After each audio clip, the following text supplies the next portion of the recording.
You're listening to Inspire Change, a broadcast that strives to educate, motivate, and empower men to challenge traditions of masculinity. To guide us through the intricacies and intersections of emotions, relationships, and male identity is renowned psychologist, author, and speaker Gunter. This is Inspire Change. I want to introduce a tradition here for this podcast and all future podcasts, wherein I'd like to respectfully acknowledge the Gadigal people of the Eora Nation. They are the traditional custodians of the land on which we meet. I pay my respects to the elders, past and present. Knowing the stories of the Aboriginal people will always be written in this landscape. Welcome everybody to another episode of Inspire Change. So I thought I'd take a little bit of a segue because someone alerted me to a very interesting posting on LinkedIn by a guy called Professor Scott Galloway. In fact, on his profile it says Clinical Professor of Marketing at NYU, Stern and Founder, Section 4. Now, being a psychologist, my idea of clinical means something possibly different. I'm not sure how you can be a clinical professor in marketing. Anyway, let's put that aside because his observations were really interesting, and that is to say that he talked about how boys and men are failing in our society. And, this is obviously something that's really critically important to me and the work that I'm doing both, in a clinical space, in a coaching space, but also philosophically and in my writing and in the projects that I'm working with, like Good Men, Making Good Men Great, and the books and the documentaries that go with that. And it was really fascinating reading the commentary to this. And quite rightly, I agree with Professor Galloway that, boys and men are struggling.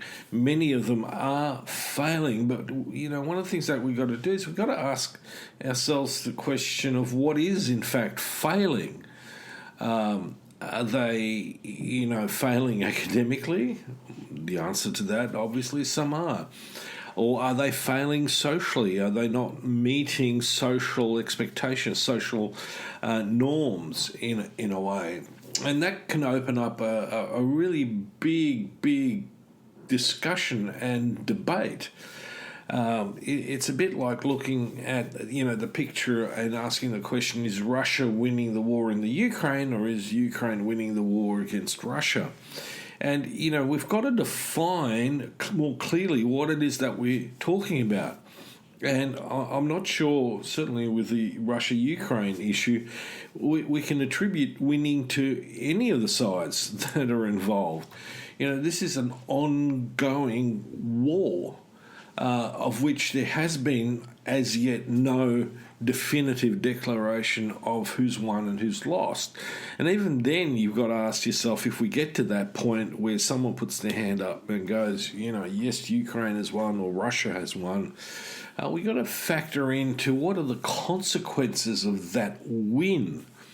And so in that same vein, one of the things that I'm arguing very clearly or putting on the table is that when we talk about men and boys as failing, how do we define that? Now, the way that Professor Galloway puts it is, quite straightforward in the sense that he's taking, like I have in Making Good Men Great, the statistics around men's lack of well-being physically and emotionally, psychologically.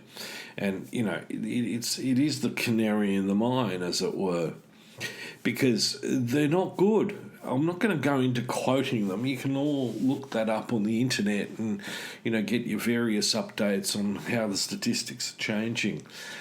To me, this becomes a much deeper issue. And the first one is, fundamentally, like a lot of inquiry about what's going on philosophically. We have psychological and physical manifestations of the problem, but what's going on? And so one of the things I'm always amused with is that, obviously boys and men are failing because, they're spending too much time on video games and pornography. And don't get me wrong, I'm not arguing that's necessarily the best place to be. In fact, bit far away from the truth, really. But here comes the thing, if it's not video games and pornography, what is it? Right? If we stick with video games and pornography, then we say men have only been, failing to thrive in the last 25, maybe 30 years. Now, obviously, that is just not true. That's not accurate. We have seen men in crisis for eons. Unfortunately, some of us have been willing victims. We've bought into the autocracy and we've become compliant to the few, and we have allowed ourselves to become cannon fodder in fundamentally a struggle for power, prestige, status, when those ideas should be deeply, deeply questioned. And, if I really think about it, is I would raise the question about, do I really want to play the game? Okay. Now, the other one that often in this sort of context comes up is that, obviously feminism is to blame. If it wasn't for feminism, we men would be chugging along quite nicely, and our lives would be as they should be. We can bask in the glow of our, privilege and all that comes with it. Now, if I look at privilege, my experience is that privilege actually extends to only a few of the population, and it's gotten worse. I could very clearly argue that in the last 45 years, the struggle and the persisting struggle for there to be a middle class is continuing, and we're losing the battle if we're in the middle class, because the guys who are really smashing it out of the ballpark are the 1%.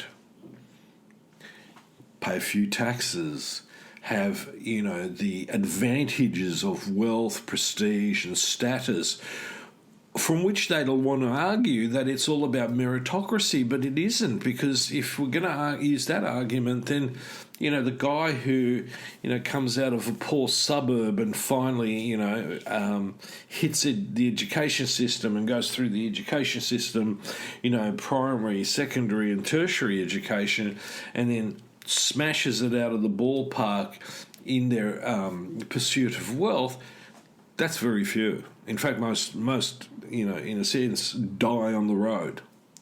It's a long, long haul. And even if you get, your doctorate, most of the time it comes at a great, great cost, financially and emotionally, and in many cases in a way where you're not actually getting the rewards that you were promised at the beginning of the journey. You don't get the finances, the money, the acquisition of wealth and status and prestige and power. Many, many people get there to their doctorate and then disappear and fade gradually into the woodwork of the hallowed halls of various institutions. So we need to be very, very careful about this, and the fact that now women are equal to men, that's disturbing for many. And my question is, why should that be disturbing? Why is that you cannot accept 52% of the population being at the same level as you? So, let's keep this thing about meritocracy under scrutiny, because most of the time, many, the truly deeply successful, like Elon Musk and Bezos, don't buy the Kool-Aid. They're self-made men. They started with legacy. They had someone gave them a boost, and it's usually within the family and the greater network of who they know.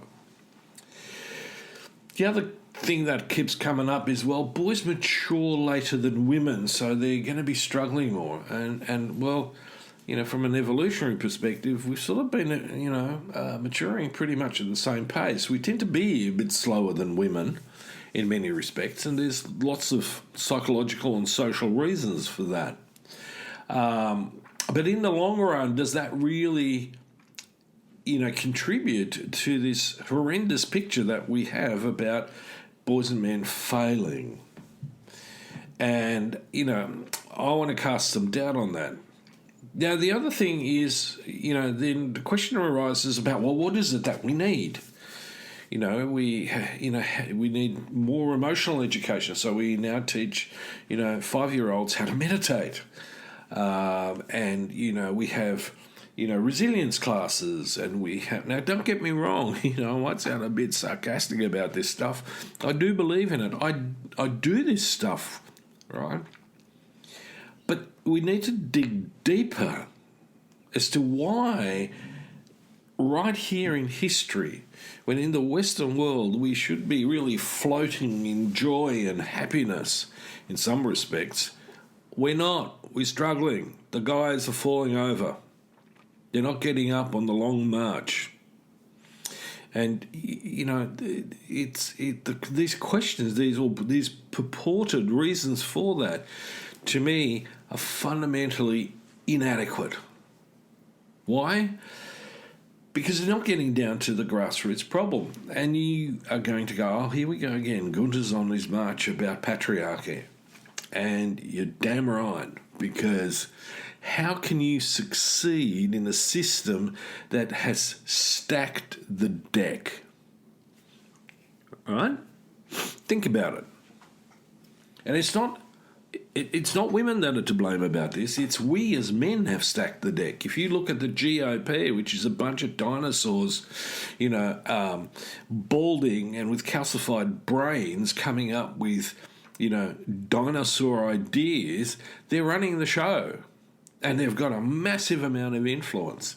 I could talk about the same within the UK and Australia with a conservative... Well, actually, I've got some sympathy with some conservatism, but with these ultra-right-wing, power-hungry, fearful old men are trying to hold on and revive, the zombie, the corpse of glory days gone by, we've got a serious problem. We need to rethink this. So where do we get deeper down? Well, firstly, we need to understand human psychology, in a really important and effective way. And the other part of it, we need to understand sociology and politics and ideologies and how they influence people. In this period of time when neoliberalism has, elevated, self-responsibility and, the fact that there is no society but only self and the family, we've seen the rise of this green hulk that represents itself within the lives of men as the hypermasculine. And the hypermasculine tends to be, that colour green, which is, the symbolic of the poison that's coursing through the individual and social circulatory system. And we're not addressing that. We're encouraging it. So we continue to send our sons into schools that educate them into the elite, hoping for their success. And guess what? A lot of them checking out. So the real issue here is, why is it that boys and men are feeling so isolated, alienated, and powerless? Well, it's because they figured out that they can't actually succeed in the stacked deck system. It's like playing poker machines. Eventually the house just cleans you out and you're going to face bankruptcy, the debtors, and probably homelessness. And that's what our system is about. So, tough if you don't fit into the man box. Tough if you're not the Hulk. muscle bound, with glinting gold chains, sunglasses, and the effervescent domination and control of women with your overflowing, spurting sexuality. Right, tough. If you happen to be the kid who likes playing violin and reading John Donne, that's tough. You're just not going to be one of the crew. Right, so where does that stuff come from? Where do these ideas about masculinity arise? Well, it arises from, the millennia of ideas about patriarchy, how men are supposed to be in charge, we're supposed to dominate, we're supposed to control, women should serve us, both in the bedroom and in the kitchen. Anyone who's different to us is an object of derision, so we can bully the shit out of them. And then they kill themselves, which clears the path for the other supposed alpha males, which is rubbish. It's absolute and total rubbish. So we are in need of reconnecting with each other as a society, as a community. Neoliberalism doesn't want to do that. Remember Ayn Rand and Atlas Shrugged, it's this, narrative about, the self-made man. I always find it ironic that Ayn Rand ended her life on welfare. So she wasn't exactly the, poster child for the neoliberal success story. Right? Just not like that. So let me take it further. So we need connection in order to combat alienation. So one of the things that we need is we need to have much better connected adult relationships and relationships with our children, to care for them, to nurture them, be unconditional of them. If they want to be a tradie, that's good. If they want to play flute in the orchestra, that's okay too. If they happen to be, a 95-pound weakling, let's not hassle that person. They might be quite happy in that, as long as they don't have to, compete on the sporting field against a 195-pound Hulk. Nothing against the 195-pound Hulk or the 235-pound Hulk. They've got their place in the world as well. But see, in our culture, it's those who are different, who don't fit the stereotype, they don't have a place in the world. So I'm going to tease you with a little bit of thought power. It's a little bit like going down to the Mad Hatter's Tea Party in Alice in Wonderland, where people look at it and go, ooh, that's crazy shit. But the reality is most of our capacity to be flexible and to survive comes sometimes out of some really crazy shit. Now, there's an interesting vlog, and I cannot remember the guy's name off the top of my head, but he did one on Slavoj Žižek. If you're interested in him, please look him up. Now, Slavoj makes an interesting statement, and he says that fundamentally, masculinity is fake. And so when I first sort of saw the title, I went, I reacted a bit. And I went, oh, hang on a minute, masculinity is fake. And then I listened to the vlog and I went, you know what, he's actually onto something. And those of you who are going to find that, YouTube video and watch it, you may be completely put off. But the reason why... the reason why you'll probably feel put off is because philosophy in this instance does what a lot of philosophy does, which makes it really sort of complicated. But it's actually quite simple. So let me bring you an interpretation from my end. I can agree with the idea that comes from Zizek that masculinity is fake. Okay? But only because it is a social construct. In contrast, the penis, my penis, is a biological reality that comes with symbolic meanings. Unfortunately, that's where Zizek, Lacan, and Freud were playing around in an abstract garden of ideas, symbols, and meaning, which they tried to, put together with the biological reality.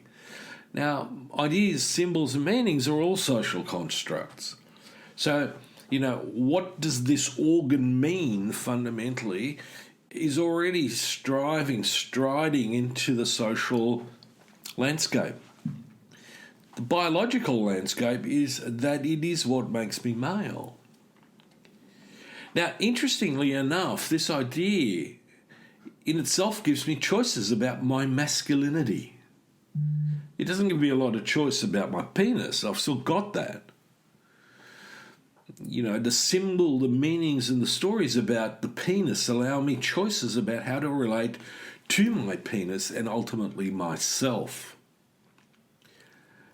Now, although I could and would want to argue strongly that I'm not my penis, but my penis is an extension of myself. And as such, myself takes priority in being over my penis. So on that little light note, I'm going to finish up. Some of you may chuckle at this, some of you may think, what utter nonsense. But remember, like the court jester, the jester's voice often is a sound reasoning, a sound observation of the absurdities of reality. Until next time, this is me signing off. Thank you for listening to Inspire Change, a broadcast that strives to educate, motivate, and empower men to challenge traditions of masculinity. For more information on the Making Good Men Great movement, or for individual or group coaching sessions with Gunter, visit makinggoodmengreat.com. For inquiries regarding broadcast topics or appearing on the show, email Miranda at noirtainment.com. That's Miranda at NOIRTAINMENT.com.